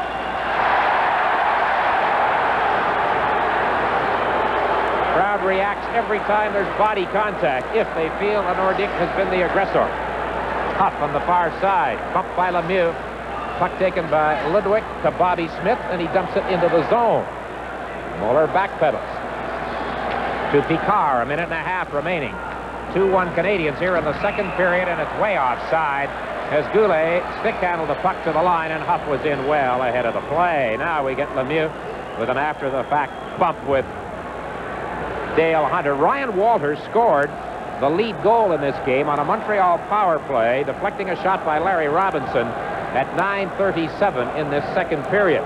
It was Corson in the first period for Montreal, Cote early in the second for Quebec, and then Ryan Walter with the goal that has given Montreal their 2-1 lead. He's really a quiet leader for the hockey club, very consistent in what he does, and you know that every single game, when the opportunity presents itself, Walter is going to be in front of the opposing goaltender, setting up a screen. He takes a lot of punishment, but certainly doesn't shy away from that responsibility that's taken upon himself. Nordics again controlled the face-off. Done a pretty good job on that in this second period. Puck came in from a sharp angle. Gillis. Now it's Lambert. He's bumped. McPhee knocked Brown to the ice. Ogrodnik hustles after the puck. For Quebec, steps around Green, and then his shot is blocked. Brian Strubler plays the puck ahead to Mike McPhee. Knocked away from him by Jeff Brown. McPhee back to Larry Robinson in checking trouble against Gillis. Now it's Green to Naslund. He's bumped off the puck by Rochefort. Gillis fell heavily. Here comes Ogrodnik with Lambert. 2 former Red Wings into the zone. A pass off the heel of the stick of Green and Naslund. With 44 seconds left in the period, shoots it into the Quebec zone. McPhee after it, beaten to the puck by Stephen Finn. Strudlin tried to center it. It was blocked. Strudlin still battling along the boards against Peter Stastny and Jeff Brown. Puck is loose, and McPhee sneaks in behind and picks it up. Tries to center it. Blocked there by Peter Stastny. 25 seconds left in the period. Mats Naslund. And he hands it right to Peter Stastny. Stastny plays it ahead, center ice area. Naslund checks it free from Cote. Canadians making a change. Nordics changing as well. Stastny checks the clock. 10 seconds left. Cote in the center right zone. Stopped by Nyland. Puck pops high. Ludwig plays it ahead, and the whistle stops the play. So in the final seconds of the second period, the Montreal Canadiens lead. Here again at the Spectrum in Philadelphia. 40 minutes down, and the game is tied at 1. Carson, his second of the playoffs, 5:56. Crom, his first at 14:18. In a game that Bill Clement has aptly described as lobster claw hockey. And when it locks up, Mike, it's as if one of the claws comes loose. You know, two lobsters with two claws locked. When it opens up, one of the claws comes loose, and things get a little more tempo to them. And it did early in the second period. First bit of flourishes, and then right in the last minute of the second period, we saw bang-bang chances at either end. But it is a 1-1 tie. As on with it now comes Zezel, handing on to Brian Propp. Drops for Tim Kerr, shouldered by Didick, and the puck controlled by Randy Wood. Wood for the Islanders looks ahead, has Bossy moving, gives to Dennis Potvin. Seam open, shot just wide. And the puck high off the glass. Bossy trying to play. Tested there by Brian Propp, who goes down. Puck wrapped along, and McCrimmon goes. Trottier turned one in front, and Hextall had to answer with the stick.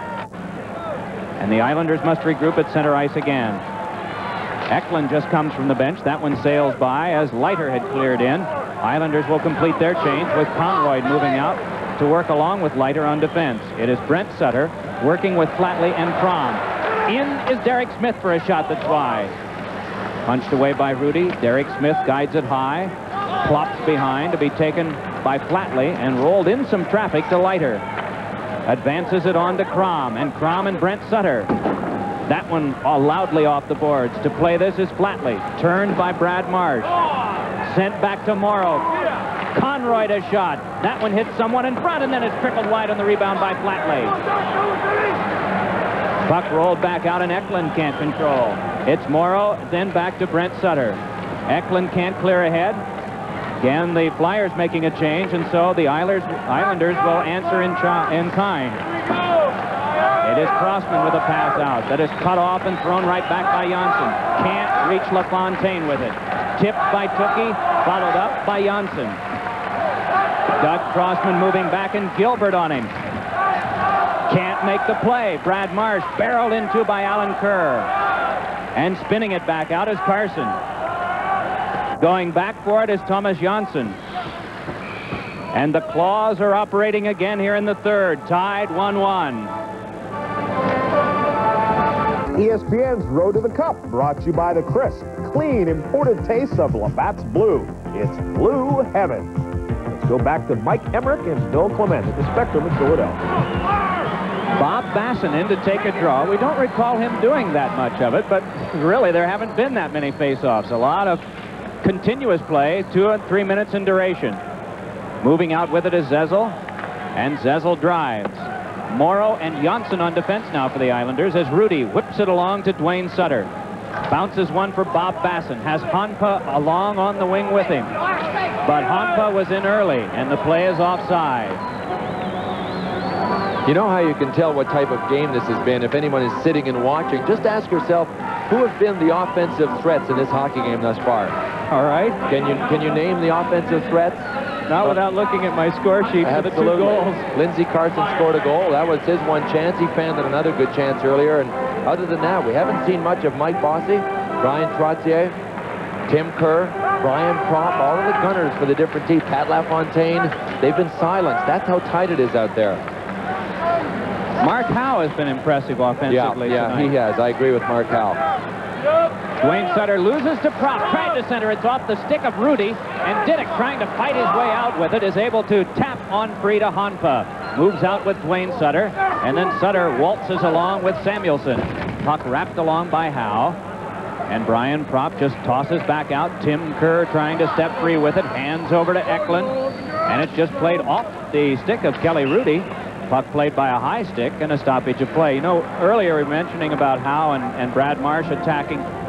Why isn't that done more often? I mean, if the one shift at the bench sees it, well, maybe we'll go in and attack next time. Well, even though a guy like Tim Kerr that we're looking at would appreciate it if the defensemen were always up ice, it's very simply very difficult stamina-wise. It's very taxing. Playing defense is a tough enough job without always being up on the play. You know, you have to dig when you're moving back to get the puck out of your zone, and then to dig to get back up on the play.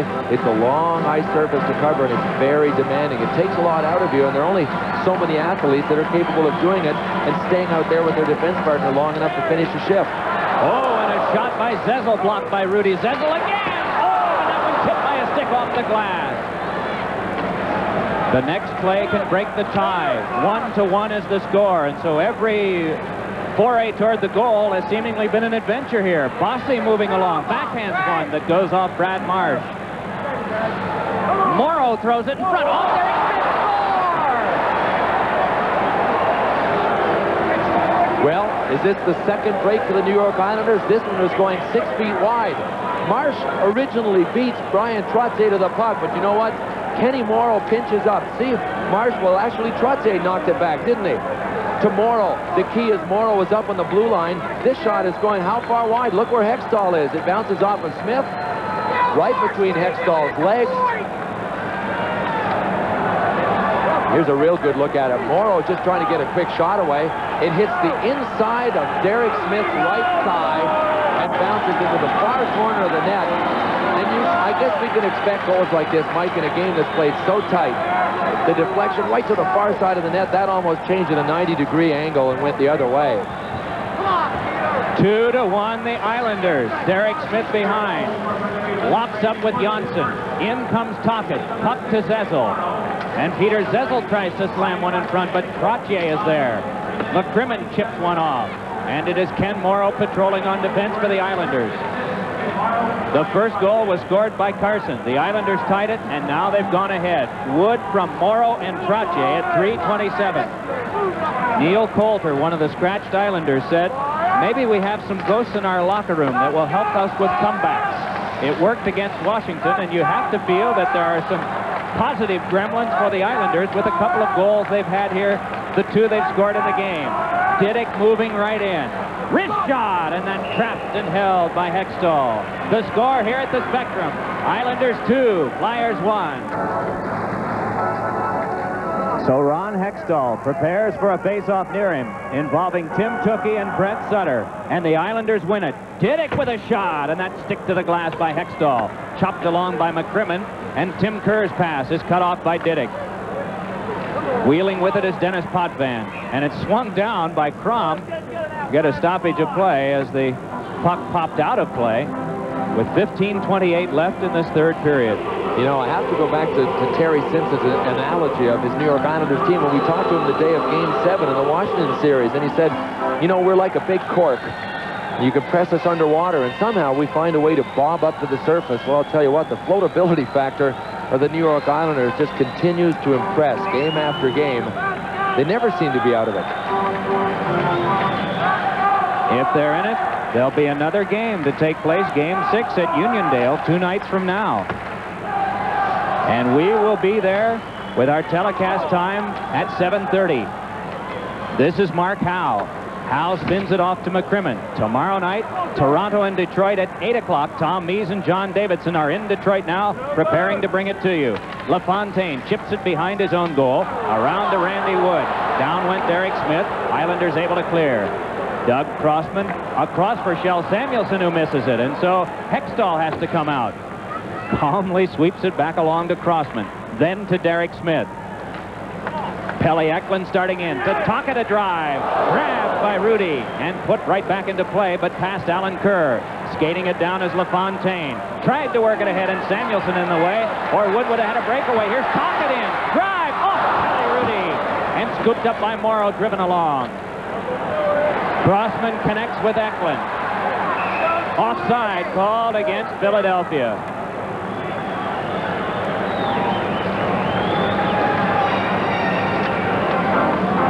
There's Pelle Eklund, and you know, there's another offensive threat in most games that we haven't even seen tonight either, especially on the power play where the Islanders have just really taken the aggressive penalty-killing stance, and it's been very successful. Watch Tocchet tee this up and get a good shot away on Kelly Rudy. Look how far out of the net Kelly Rudy is. That's some aggressive goaltending.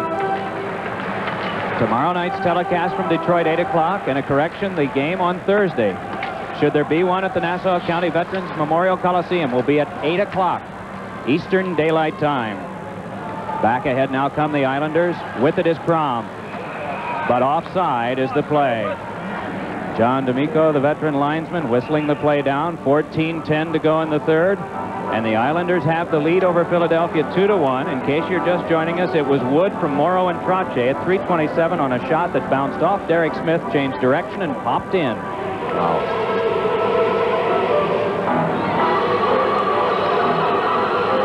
Has a plate and 10 pins in an arm. That was from a first period mix-up in Boston 4 years ago. Was he ever rugged, John D'Amico? 49 years of age. This is his 23rd year of NHL officiating. That one is angled off now to Brad McCrimmon of the Philadelphia defense. Carson, the lone goal scorer for Philadelphia. Crom and Wood for the New York Islanders. Dwayne Sutter and Basson just staring at the action there, and it's given up to Honpa. Gives off to Dwayne Sutter to Honpa. Pulled the trigger, and it was up high. Backhand pass to the front. Basson tries to stuff her. Puck loose out in front. They poke away at it. Basson can't reach, and turning with it is Brian Propp. Moving out with Tim Kerr. A 2-on-2 break as Propp tries to get by Dennis Potvin, but then is just slowed so that the play breaks down. Basson follows up. Moving on for the Islanders and angling one that's well wide of Hextall's reach. It is Crossman outletting along to Ron Sutter. Sutter throws it in and goes after it, but Kelly Rudy is there. And Rudy forced by Sutter to turn it along. Puck came into Mellanby. Puck wrapped around to Crossman. Crossman hurrying it for Sutter, but stepping in the way is Leiter. In comes Mellanby as well. Mellanby able to peel it away. Then he's checked right up against the boards by Leiter. Brian Trottier in deep, swatted at by Carson. They cancel one another. Sutter working hard, trying to get away from Conroy behind. Puck kicked loose and Sutter goes after it again. Hit hard from behind by Conroy. Still they work. It's Mellanby trying to get it to the point. Crossman tries, knocked down, and it's a 3-on-1 break. Mike Bossy with Trottier and Gilbert. Bossy wide to the long side. And now a chance as in comes Mellanby. Mellanby run off for a moment by Janssen, just peels away and gives to Eklund for a shot, and a screen in front that nearly got through as Carson was standing in front of Rudy. It is Gilbert fighting behind, and Eklund to the slot. Crossman fakes, gets to the top of the shot, knocked down, and Rudy with a marvelous play. 12:19 left in the third, 2-1 Islanders. Boy, what a great flurry for the Flyers. This is Doug Crossman to Tocchet. Look at the traffic in front. See Lindsey Carson with his helmet cocked on the back of his head. He played about 40 seconds of his shift that way and just didn't bother stopping long enough. It was a great shift for Carson. He caused 2 or 3 of the chances the Flyers had there all by himself. Rudy holds on and now seems to be down and hurt. Was it Tocchet that came in there and took a jab down with his stick? And I think that's what the Islanders are taking exception to. He seemed to chop down on Kelly Rudy when he was trying to freeze the puck. He got hit someplace. Tocchet charging for the rebound, coming down with the wood and catching Rudy somewhere. You would think hand right away if he went down and was trying to squeeze the puck on the ice. See, he's got quite a bit of protection around his face. And he's looking down. Now he's looking around to see who it was. He'll be a good look at it. Watch. Oh, this would be a great look at it. Oh, well, he came down with the stick. It was either the stick originally or when he came by him, too. It almost looked as if he clipped him with the knee on the way by, but Rudy's definitely looking down at his hand from Tocchet's stick. And there isn't that much protection on the top of the glove hand, on the back Right. of it, is there? There's so much padding on the front of the gloves, and Mike Liut knows all about it. Talked to us about it in the studio, that it just can't be that heavy to put that much padding on the back. An update coming from Montreal with John Saunders. At the Montreal Forum, the Quebec Nordiques have scored to tie the game at 2-2. The shot comes from the point. It lays there, and Paul Gillis just bounces on top of it, sends this one home, beating Hayward.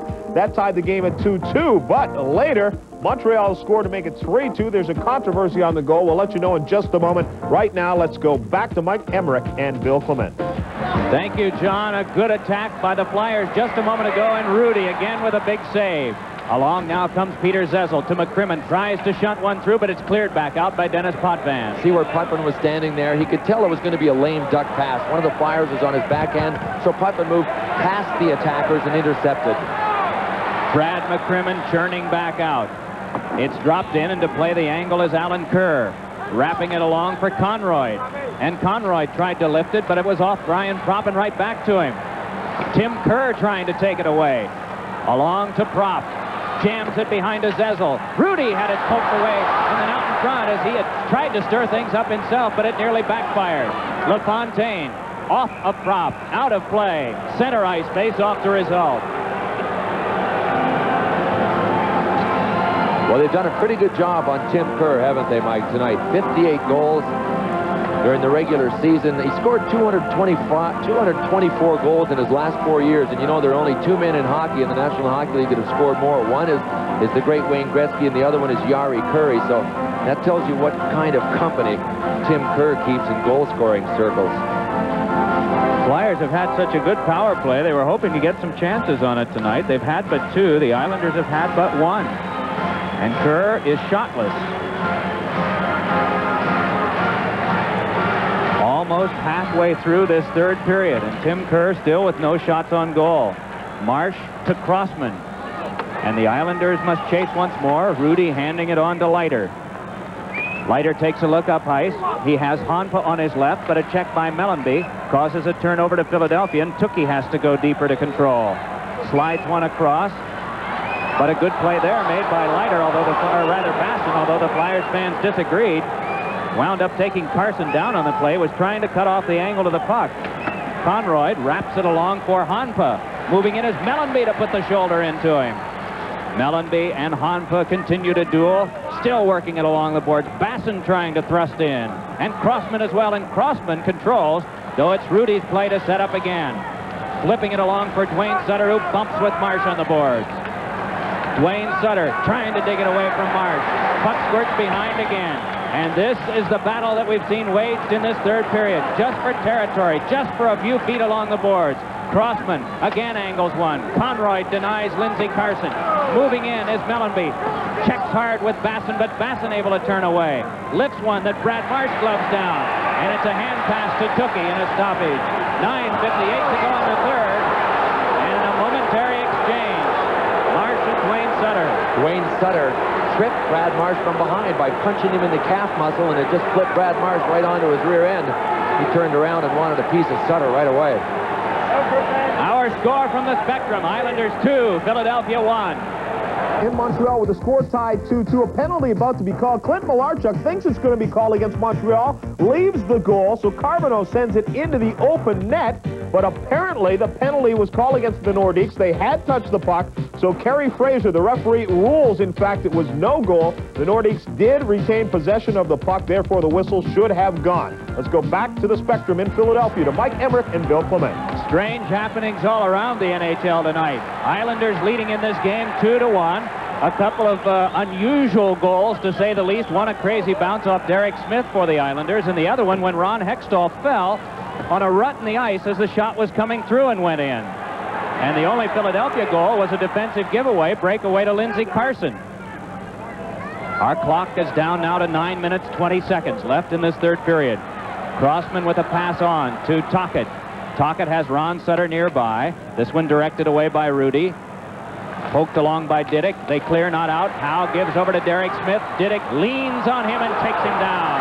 And it's Potvin out to LaFontaine. LaFontaine trying to get by Howe. Shovels one toward the net that's saved. Howe and LaFontaine check once more. Pass gets through to Alan Kerr. And it's Kerr blasting one on Hextall. Howe with a little tap for Propp, who's checked off the play by Alan Kerr, but on with it is Ron Sutter to lay in. 22 shots Philadelphia, 23 Islanders. Islanders with the lead as out in front. Kerr tries a stuffer. Shut off by Rudy. He's able to get down and get his glove on it, and then as the whistle is blown again, a crush of players around the fallen Islander goalkeeper. Well, you know it. That's a desperation grasp. Mark Howe was right there. Rudy kept reaching. Every time he reached, it seemed to go a little further out of his reach, and Kerr was standing there banging it. Kerr made his own play behind the net, taking one of the Islander defensemen. Watch Kerr bang at it. Look, see how it keeps slipping away from Rudy? Further and further. Finally, with his furthest extension, he grabs it. Mark Howe trying to jam the rebound, but big Gerald Diddick not about to allow that. Howe has been all over them offensively. And now the Flyers are forced to play catch-up hockey on this bad ice. 8 minutes and 37 seconds to go. It's just so hard to execute a nice pass, and they're the ones that are going to have to control the puck. The Islanders have to dump the puck. Let the Flyers go and chase. We're just going to dump. Flyers will chase. And did you notice little Pat LaFontaine was the one who was just trying to fight his way to shove Tim Kerr out of being able to make that stuffer attempt in front. It is Tim Kerr to take the draw. Brent Sutter for the Islanders wins it cleanly. And it is Conroy advancing to Flatley. Pass misses for Brent Sutter. Across for Crom to drive into the glove of Hextall. 8:25 left, third period. Conroy to drive, tipped, and it trickled wide. Hextall watching, is over to get it as Brad McCrimmon. Chips one off for Propp, shouldered firmly by Brent Sutter. McCrimmon tries again. This time it's knocked down by Brian Propp. Followed up by Zezel. Zezel on, but puck just lost off his stick. And so the Flyers make a change in defense, and the new defenseman, Crossman, passes to another one, Samuelson. Islanders cut it off and drop again back deep.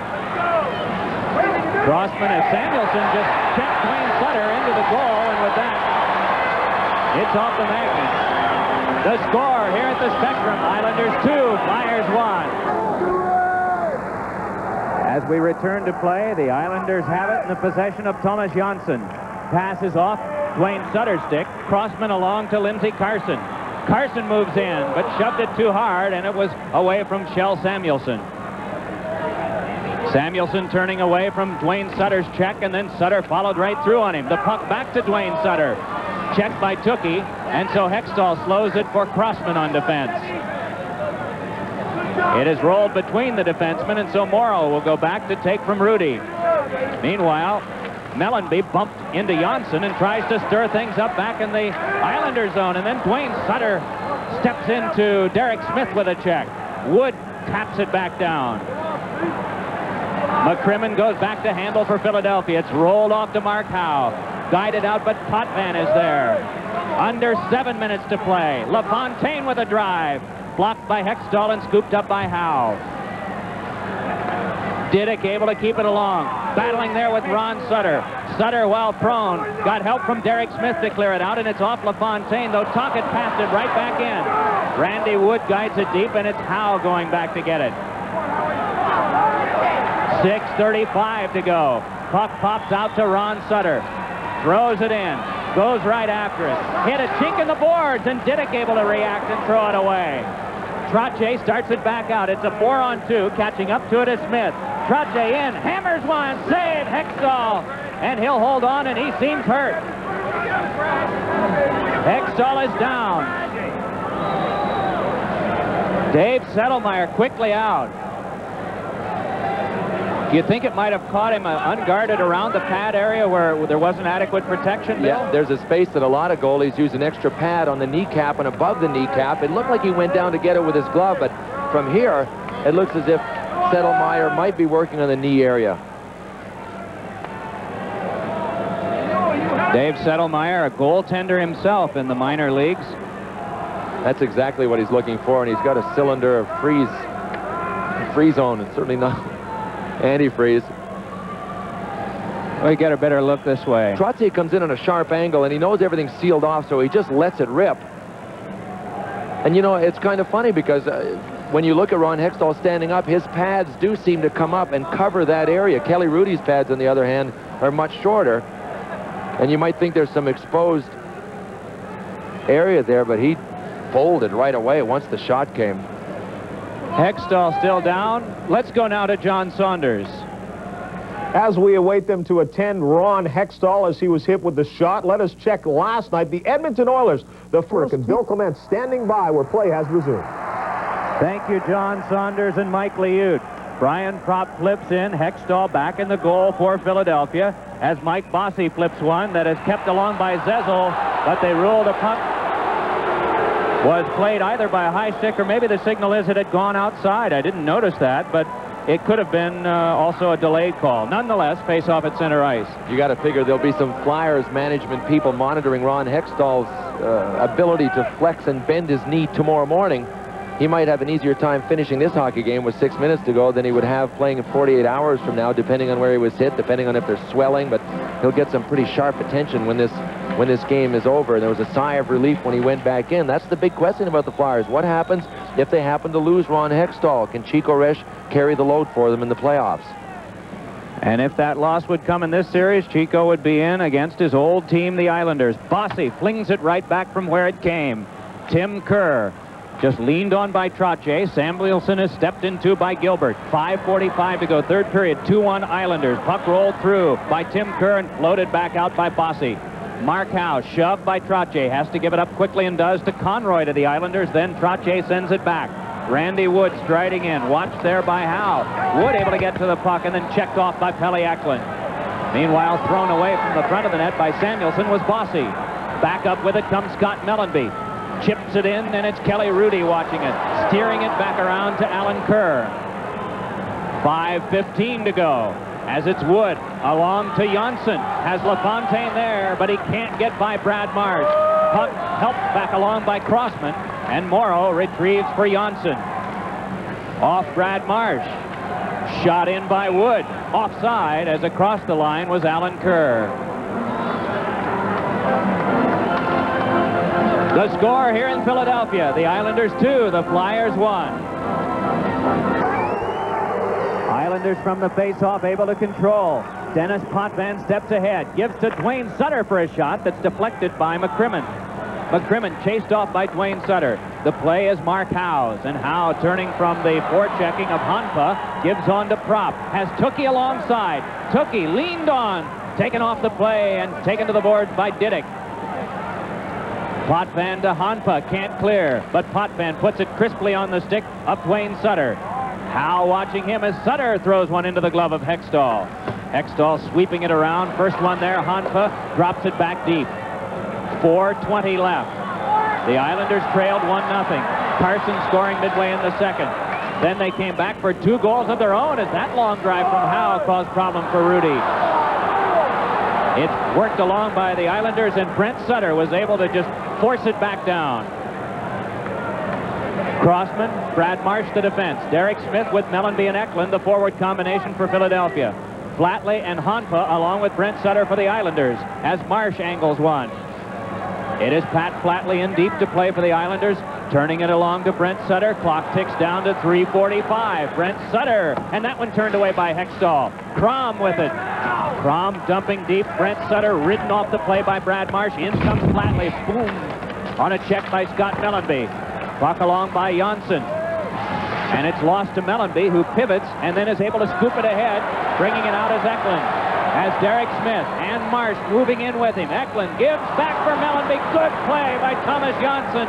Just to poke it away and control back out. Mellanby was ready, had the gun loaded from the slot. And the Islanders chase this one. It is the Flyers again making a change in shifts. Down to the last 3:05. Kelly Rudy has to react, turning it to Janssen. Mike Bossy shoves it back out. Mark Howe playing it there. Flyers get onside and back in he carries, but Tocchet was in early and a stoppage with the score. Islanders 2, the Flyers 1. On defense, shouldered by Prop, but not until he'd released it for Bossy. Then it shanked off Howe and came near Potvin. Back along to Mike Bossy, just drills it out again. Samuelson, but to Gilbert. Rolls it ahead for Brian Trottier, and Trottier starts in. Hextall able to sweep this one away to nearby Mark Howe.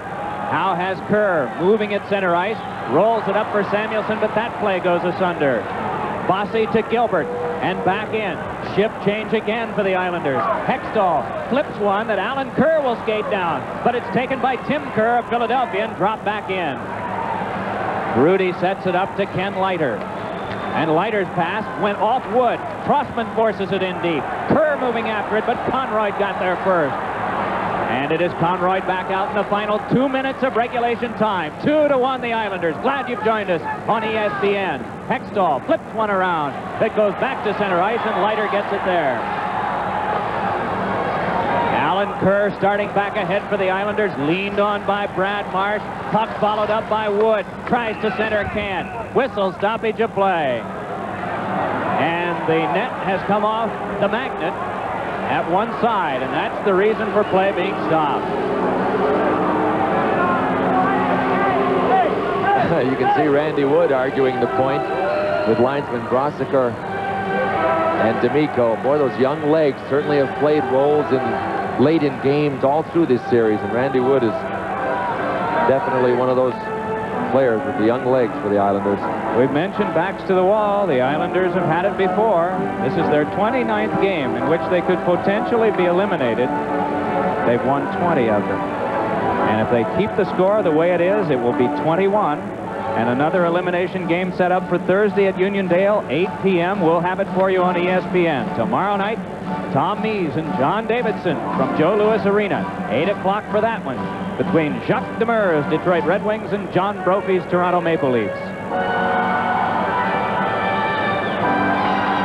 Sutters will oppose each other for this faceoff. Brent for the Islanders. Ron for Philadelphia. Flatley alongside Marsh on one side. Crom, the winger, on the other side. Lindsey Carson able to step away. Tripped up by Flatley. Flatley able to get to it. Drops it back in deep. Crossman to take it in the final 90 seconds of regulation time. Headman pass. Carson didn't see it coming.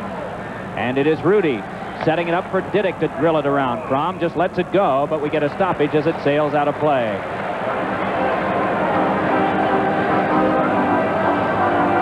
Well, he's had some pressure these last 3 weeks, hasn't he? Boy, he sure has, and has he responded well. And the torch has officially been passed from Billy Smith to Kelly Rudy as the #1 guy that the Islanders are going to have to rely on in future years to win hockey games and to win playoff series, and he's really responded well.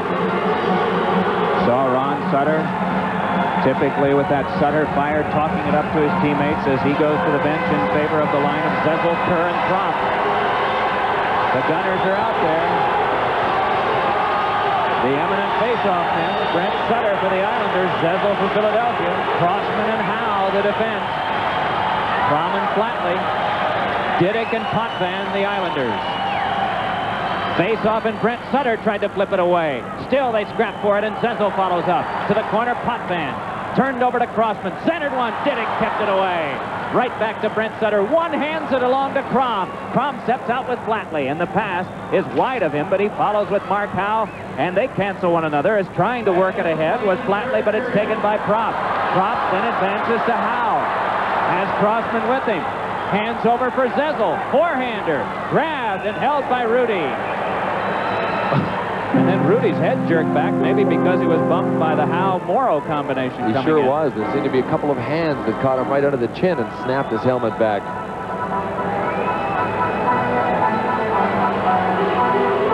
It has not been a good playoff for the home team. Isn't that interesting? 34 losses by the home team, the new NHL record. How do you explain that? Well, we've tried, and I'm not sure anybody can hit the nail on the head, but parity in this hockey league certainly has something to do with it, doesn't it? Perhaps just one of those years that records were meant to be broken. You get the idea now that as teams like Toronto made it into the playoffs on the last Saturday night of the season, then they go right in against another division winner that occurred in the last week, the St. Louis Blues. Toronto with some momentum, even though they finished down in the standings, and the ice just didn't make any difference. Not a bit. And you know, you get teams like Toronto that's comprised of a group of players that don't prepare mentally for every hockey game during the season, but all of a sudden start to do it automatically in the playoffs. It's very easy to get yourself to that fever pitch, and you end up with a contender that was an also-ran during the season. This is a key face-off here. 50 seconds to go. Hextall is now on the bench. It'll be Ron Sutter against Brent Sutter. 6 attackers for Philadelphia. It's back to Mark Howe. Wrists it along past Propp. Tim Kerr goes down. It's to Zezel. Can't get it in front. Then it squirts across. And it's Brian Trottier for the Islanders, just banking one down deep.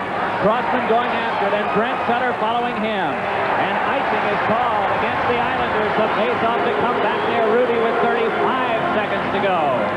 You know, that's a surprising play to me, Mike. The face-off will come back down. Brian Trottier had that puck, and he really wasn't pressured. And who would you think would be the coolest guy in the NHL? I would think Trottier would rag it, get out, try and get over center. He banked it off the boards, and he banked it a little too hard. And you know that if he had it to do over again, he would bank it easier. And you know that he wanted it over again, but he just couldn't have it. Brent Sutter, who's been charged with the big face-offs tonight, will have to take one more. And Trottier is there, just in case there's a wave out. Peter Zessel, Kerr on his right, Klopp on his left. All the way across is Tim Tookie. In back, Crossman and Howe. 35 seconds to go. Gord Rothacker has them ready. Islanders from the face-off, poke it deep. Dennis Potvin laying it around. It's chopped back out. They've got a 2-on-1 against the empty net. And it is Brent Sutter shooting it into the skates of Mark Howe. Howe able to control behind, wraps it back off. Morrow pinching, but dropped direct onto Crossman. Has Kerr up the wing on the right side. Pass over for Tookie, and it forced him to go back. Play turned back to Mark Howe as Tookie had to bring the stick back, and that's where the play broke down. It is Howe with a pass that misses for Tookie. Final 5 seconds of play. And with their backs to the wall, the Islanders are going to take it home for Game 6. 2 seconds left. Well, it certainly hasn't been the night of the scorer, has it? It's been the night of the defensive players, and Dennis Potvin, with his defensive effort tonight, is our Hartford Insurance player of the game. Hartford Insurance, the insurance people of ITT. And, you know, he had a lot of help from Gerald Diddick and the rest of the defensive corps, and there is a man that hates to lose, and that's the sign of the great competitors. A lot of people talk about the players that love to win. We all love to win. Everyone loves to win. It's the people that hate to lose that you want on your team. That's one of them right there. But tonight, the Flyers are losers, and the amazing Islanders will again force a hockey game when we all thought that they were through. Kelly Rudy said it best today. He said, you know, we end up being able to do things that people just think we're incapable of doing. And the point that Bill made at the top is so important. Not only do some of the older players remember earlier conquests when they were down, but every member of this team recalls just a week ago, Easter weekend in Landover, Maryland. The final score of the game, the Islanders on goals by Crom and Wood, 2. The Flyers on the lone goal by Carson, 1. 4 minutes and 35 seconds remaining in regulation time here at the Montreal Forum. The Quebec Nordics 2, the Montreal Canadiens 2. It was 2-1 Montreal at the end of the second period. Paul Gillis scored his first playoff goal 38 seconds into this third period, and it has stood up. The two big scoring chances since then, John O'Grodnik with a breakaway for Quebec, and Brian Hayward made the save, and the Canadians had some pressure on, and Matt Snazzle hit the goalpost dead on with Clint Malarchuk out of position. Dick, that last scoring play by the Nordiques by O'Grodnik happened about 4.5 minutes ago. Since that time, Hayward has not had to make a save. A lot of the play has been in the Quebec end of the ice.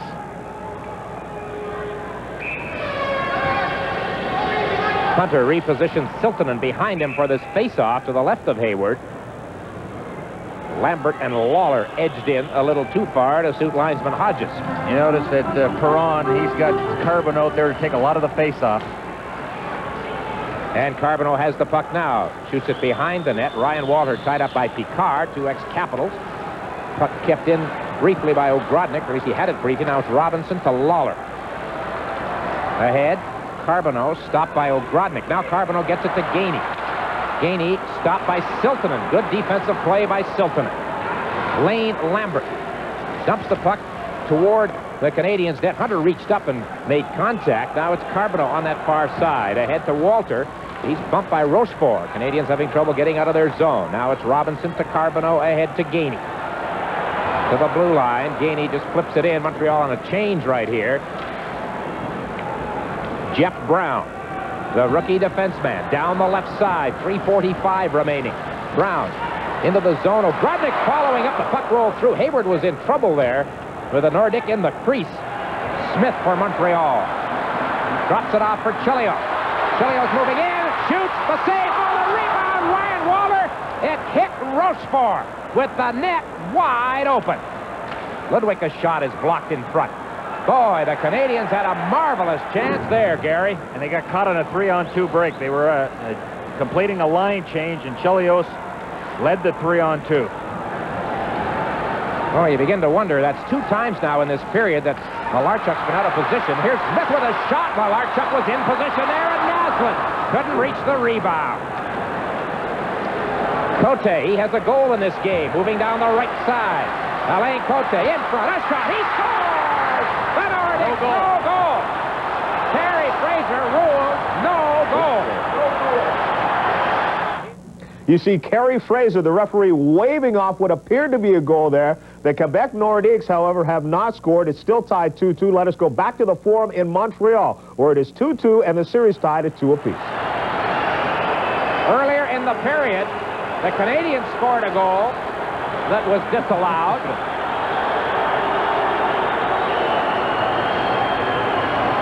And now the Nordics put the puck in the net. And it has been, apparently... As you hear, it is no goal. The Quebec Nordiques and Montreal still tied. That's the second goal that has been waved off in this game. Earlier, Montreal had one taken back for an inadvertent whistle or a whistle. In Montreal, they are still disputing the non-goal, the disallowed goal scored by the Quebec Nordiques. He's not disputing it. Jean Perron, that's for sure. Well, didn't that happen in the playoffs against Hartford where the Nordiques scored a goal? The time had run out. That was the ruling there. Well, the Nordiques were arguing the time hadn't run out. In any event, they lost that one, and they lost this battle also. So it's still 2-2 with 2:50 remaining in regulation time. Game 5 of the Adams Division Final. And the bitter rivalry continues. Carbonneau working against Finn. Carbonneau to Ryan Waller.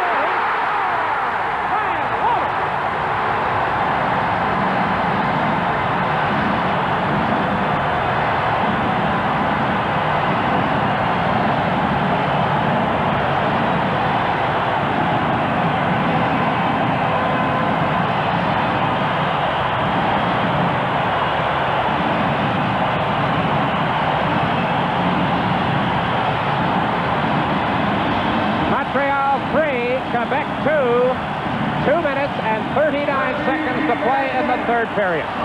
Well, some great work by Guy Carbonneau as he's able to gain control. Now, Ryan Walter, you normally see him in front of the net. A lot of his goals come on deflection. That time he took a pass.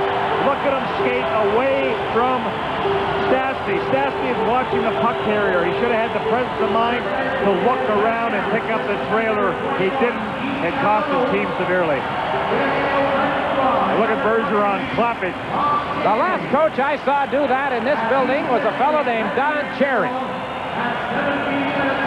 21 seconds. Well, I think we may be hearing and reading a lot about Kerry Fraser tomorrow morning. Well, I don't know, Dick. That goal that the Nordiques got, I thought it was a good goal because I didn't see anything wrong with Naslund or Gillis. And Gillis. They were doing their job, so the puck went in, and it was waved off. So Bergeron has a right to complain. But doesn't it always happen that way? As soon as a goal is disallowed, a team will come right back and score. It's going to be fun reading the papers tomorrow. I'll tell you, the first 2 periods here tonight on an entertainment level of 1 to 10 was about a 3.5. But here in the third period, it has been a totally different situation. Both teams have had goals disallowed. There's been a lot more in the way of wide-open play, shots on goal, and we still have 2:25 remaining. Lemieux hands it over to Siltanen. Goulet, far side, shoots it to the line, stopped there by Chelios, and Lemieux plays it into the zone. Canadians making changes. Picard to Cote. He's the one who put it in the net, and it didn't count. Walter with his second goal. Here's Goulet, a drive, and it's wide, short side. Back to Brown. His shot deflected by Chelios. Watch the Nordics pull out all the stops now, as the saying goes. In the corner, it's Rick Green, Cote, Hunter. Puck is loose. Bobby Smith for Montreal. To the line. Smith just eases it past Brown and heads to the bench. 1:40 left in regulation time. The Canadians have the lead, 3-2. Anton Stastny gets the puck into Montreal territory. Robinson collides with his own man, Carbonneau. Peter Stastny gets it back at the point. Brown can't reach it. Grodnick shoots it wide. Robinson dumps it ahead. Picard takes over. To Anton Stastny, he overskated it. Gainey to Nyland, back to Gainey again. Gainey fans on a shot. Nyland tries to reach it, can't do it. 1:07 remaining. And the Nordics fail to control the puck coming out of their zone, and it's flipped out of play by Carbonneau. With 1:05 left, and Clint Malarchuk starting to wonder if he should leave the net. And Bergeron trying to make up his mind. Well, it's going to be very difficult for the Nordiques to fire the puck around the boards and gain possession, because what the Canadians are doing, they're really peeling back and having a defenseman quite deep, anticipating that. So it's going to either carry the puck over or try that high lob pass and make sure you arrive just as the puck is landing in the corner. But a very disappointing time for Bergeron and the Nordiques. Thought they had the lead, and all of a sudden they're 1 minute and 5 seconds away from defeat and to go down. The Montreal Canadiens very close. Under a minute left in the game. Let's go back. Face off. McPhee dumps it into the Quebec zone. Less than a minute to play now. 3-2 Montreal. Corson checks it away, but Stilton intercepts his shot. Now it's Picard.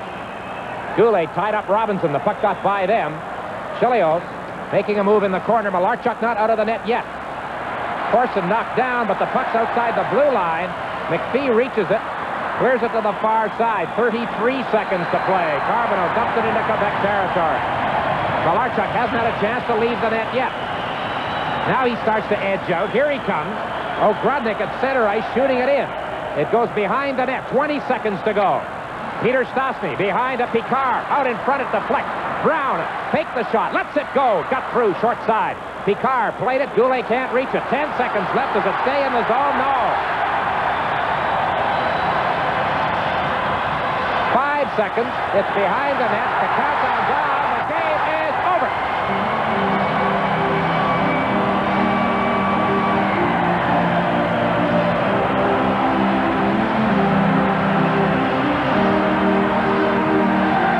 Now all eyes are on Bergeron, of course. Now look out.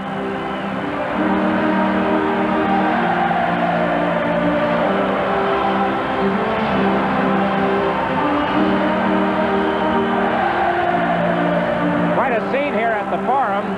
The joyous Canadians singing.